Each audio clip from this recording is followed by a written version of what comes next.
வணக்கம். ஏடு தூக்கி பள்ளியில் நின்று பயிலும் பையன்தான் நாளை நாடு காக்கும் தலைவனா விளங்கி போகிறான். தித்திக்கும் தேன் தமிழ் திக்கட்டும் பரவட்டும் தமிழ் தாய் என் முதல் கண் வணக்கம். பெண் கல்வி பெண் என்றால் பேயும் இறங்கும் என்றதையா ஊரு. பெண்ணை மதிப்பவன் தான் யாரு?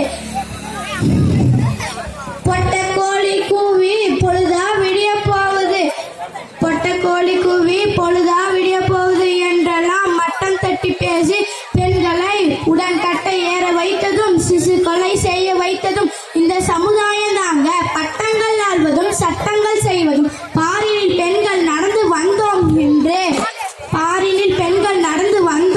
என்று பாரதியாரின் கனவை நினைவாக்க நான் இங்கு கடமைப்பட்டிருக்கிறேன்.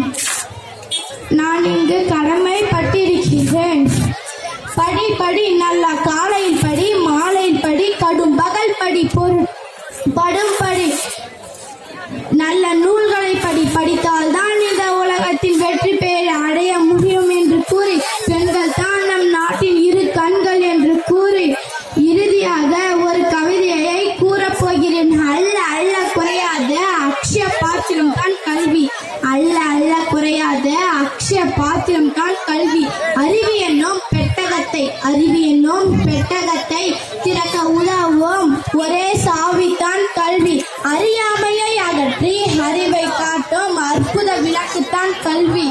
நம் நாட்டின் மிகப்பெரிய அரணே கல்வி, நம் நாட்டின் மிகப்பெரிய அரணே கல்வி. ஏடுகள் பல புரட்டியதால் வாழ்க்கையில் ஏற்றம் தந்திடுமே கல்வி, ஏடுகள் பல புரட்டியதால் வாழ்க்கையில் ஏற்றம் தந்திடுமே கல்வி. கல்வி கற்பது தவம், கல்வி கற்பதே தவம், அதை கற்பிப்பது வரம், அதை கற்பிப்பது வரம்.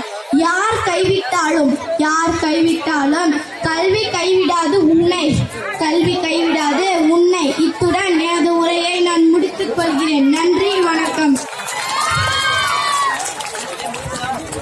மிக ஒரு அருமையான பேச்சு.